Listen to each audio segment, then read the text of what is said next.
We are now live. You can begin the meeting whenever you're ready. Thank you. Welcome, everybody. We'll begin the PM committee meeting, our first of the term. So welcome to all the new members, which includes myself, and excited to be chairing this committee for the next year. I'll look for any disclosures of pecuniary interest, if there are any. I see none. With that, we will move on immediately to agenda item number 3, which is long-term care. We have 5 information reports here. We'll look for a motion to receive those. Councillor Stark, Councillor Ferguson seconds that. All in favor? That is passed. So looking to, if there's anything that anyone would like to pull out, I guess I should have asked that already. I'm a little rusty. Is there anything actionable or any item of discussion that anyone would like to raise right now? Man, getting off easy today, Ms. Joris. Look for any other business if there is any. And anything further to add, Ms. Joris? I would like to, Chair White just mentioned that the outbreak at Marshall Gallen Manor, which began on January 13th, should be declared over today. That's excellent news. And thank you so much to you and your staff. I know it's a difficult time, and we've been discussing this obviously for the past hour and beyond, but just to acknowledge the challenges that you face and the incredibly dedicated team that you have working for all of us and our elders. I just wanted to share my appreciation, and I know the committee feels the same. Thank you very much. Okay, moving on to corporate services, at least as identified in the agenda. There are no reports for corporate services. Is there any other business? And I would open that up to staff as well. Nope, nothing for me to bring up at this point in time. We'll have a report on labor relations going out directly to council in early February. Okay. Thank you, Mr. Tifo. On to item number 5, finance, facilities, and court services. We have one information report that is budget impacts regarding COVID-19. We have our monthly update report. Look for a motion to receive that. Councillor Cook, thank you. Councillor Arnold seconds that. Is there any discussion? Councillor Cook. Thank you, Chair. Yeah, just a comment. I think it's great for staff to do what they've done this year to keep us in the black. Looks like we're going to come out ahead. It's going to be it was a challenging year. You can see that from all the reports that we had. But again, congratulate staff for what they've done. It looks like so we're going to have a positive year for 2020. Thank you for that, Councillor Stark. Actually, my question is relative to the Bayside Center and the reserve situation. Do you want to entertain that now? Sure. As it relates to the reserve, sure. So I noticed that there is the potential for setting up a reserve for the ultimate purchase of the Bayside Center. When would that be anticipated to impact budget in terms of is it next year we're talking about starting this, or are there money set aside for the current year? I noticed that it's on a increasing schedule. Through the chair, basically what our report is indicating is that the contribution would start in 2021 for the 2021 budget cycle over the next 11 years. In order to basically try to accumulate about $14 million worth of funding in a reserve fund savings account it being noted that the purchase price for Bayside, that piece of it is $23.5 million. So it's just, basically administration signaling to county council.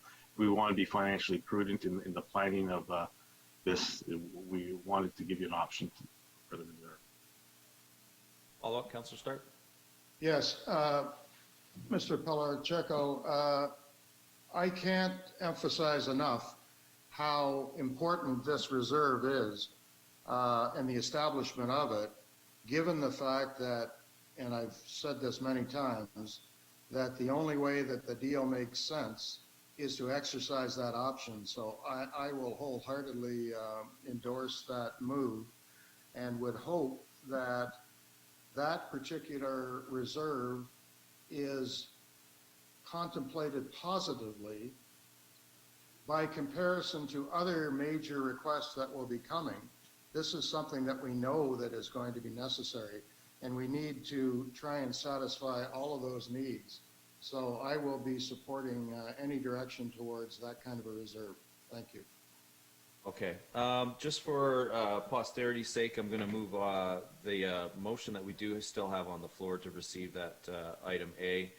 I was thinking the question would be a little bit more in terms of budget impact, so I'm going to call all in favor on the information report. Thank you for that. And I will now look for a motion on the Bayside Center option to purchase reserve for further discussion. So look for a motion. Councillor Arnold, Councillor Stark seconds that. Thank you. And now I'll take questions on that. Councillor Cook, I believe, had his hand up previously, and then Councillor Loosely. Yeah, thank you, Chair. Yeah, just to follow up Councillor Stark's comments, I guess I'd look for this more as probably an option as opposed to not that we won't recommend it. If for whatever reason 21 is a very challenging year financially, I'm not saying this shouldn't go ahead, but I don't know how much of an impact 500,000 would make on the 21 budget. The bottom dollar amount of 14 million could be 13 million, could be 12, whatever the numbers could be. This is just kind of a starting point that we need to get to. I don't know if that number has to be etched in stone. I think it's just a matter of getting a reserve started at some point in the next while to get it going. So even though I'll recommend that we get it started in 21, I think we still have to see what 21 gives us in order to actually want to create that dollar amount to go into it to get it started. Thank you. Thank you. Councillor Loosely? Yeah, thank you, Mr. Chair. My concern too, are we locking this in, or why wouldn't we not refer this to budget deliberations? Mr. Tifo? I can address it. No, I don't believe you'd be locking in. I think at the end of the day, the purpose of this is to set it up. You would set it up in principle. The matter would then be discussed as an item at budget 2021, so in March. And if council says, hey, look, the $500,000 contribution to that reserve in March 2021 is unaffordable this year, and you wish to reduce it or eliminate it for that year, that's fine. And then, of course, we seek directions, and we get those directions from you. And then it goes to 2022. The same assessment can be done. So it'll go on a year by year. You're not locking in to the schedule that you have there forever and ever.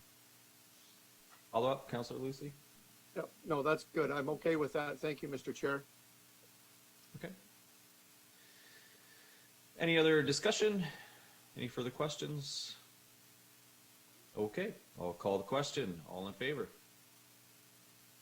And that is passed. And is there any other new business, any other business for finance, facilities, and court services? I'll open that up to staff as well. We're good. Okay, thank you, sir. Moving on to social services. We have two information reports to receive. One in regards to affordable housing and one in regards to the Sarnia Lambton Local Immigration Partnership Settlement Strategy Report. We'll look for a motion to receive those two. Councillor Broad, Councillor Stark seconds that. And I will look for any discussion or questions. Councillor Stark. Your mic is muted, sir. Thank you, sorry. As it relates to affordable housing, I'd like to pose a question. First, did we receive the financing that was being requested as it relates to the potential Maxwell Park Place development? Through you, Chair, to Councillor Stark. At this time, we have not heard back on our two proposals. We have a proposal into the provincial government under the Social Service Relief Fund, the capital component, and we have a proposal into the federal government through the Rapid Rehousing Initiative. Both we're supposed to hear back by the end of January.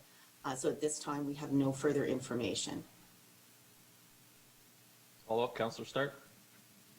Yes, thank you very much for that information, because it obviously has a direct impact on the housing stock that we are so desperately in need of as it relates to affordable housing. And in that regard, I can tell you that the City of Sarnia, at its meeting on Monday past, has or will forward a unanimous motion asking for the County of Lambton to investigate another option of exploring a potential subdivision of the former Skits property to allow affordable housing at the southern portion of that property. My question is, have you received that request or that unanimous motion as of today? Through you. At this time, we have not received the formal request for that. I'd like to add to, speaking specifically to Maxwell Park Place, the reason we chose that particular property at this time was both of those applications through the federal government and the provincial government were very time sensitive. While we could do retrofits, it was either a retrofit or a modular build. Both we had to enter into agreements by the end of January 2021 or March 2021, and the builds had to be completed by the end of the year. So it had to be something that was very shovel ready. So that's why we put in this proposal. That was the only property we had that we would be able to meet those deadlines. And even then, if you've done construction, you'll realize those are very aggressive timelines. Mr. Chair, Councillor White, I can add to that in terms of the question from Councillor Stark. I can advise that we did receive yesterday about 3:30 in the afternoon the motion from the City of Sarnia, and in that direction, we've acknowledged to the city through your staff at the city that we did receive it. And I can also inform that we do recall the city's discussions on this back in November when our CAO provided a State of the Union address. I believe it was Councillor Bouchy at the time, back in November of 2020, who asked a question about the status of skits. And I can advise that hearing that information, and of course in keeping with the direction that City Council provided this past Monday, that we already had discussions with Lambton Kent District School about that severance of those lands, if it was ever possible, or if they were ever to pursue that option. And if so, obviously that to keep us in mind. But the reality of that, if they do, the process set out in the Education Act to sever that, not to sever the lands, but to make that land available would be triggered, which means that there'd be a sort of a preference period, if I could put it that way, to the public sector, much like the process they went in for both the lands and the building. But if they were only to proceed with just the lands, that process would be triggered again. Thank you. Thank you. Councillor Cook?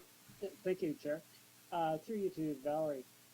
Ms. Colasanti, do you get funding every year for affordable housing, or does it just come up on an ad hoc basis whenever they decide to put it out there? Chair to Councillor Cook.